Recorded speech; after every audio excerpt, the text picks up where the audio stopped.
মানুষ নিজের দরকারে আমায় কাছে টানে, আর আমি সেটাকেই ভালোবাসা ভেবে নিই।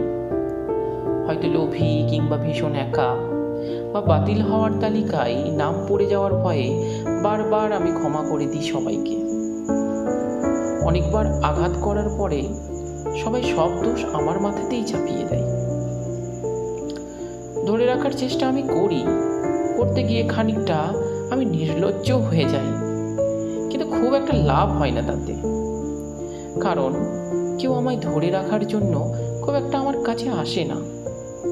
হ্যাঁ, খানিকটা দোষ আমারও, নিজের করা ভুল থেকে খুব একটা শিক্ষা নিই না আমি।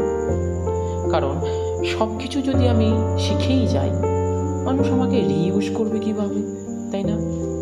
তাই আমি এভাবেই কাটিয়ে দিই যে যখন খুশি আসে আমার পাশে থাকে, নিজের কাজ করে এবং আমায় ছড়িয়ে ফেলে দেয়। আমি তারই মাঝে মানিয়ে নিয়েছি, গুছিয়ে নিয়েছি, অভ্যেস হয়ে গেছে এই সবে। এটাই ভালো, তাই না?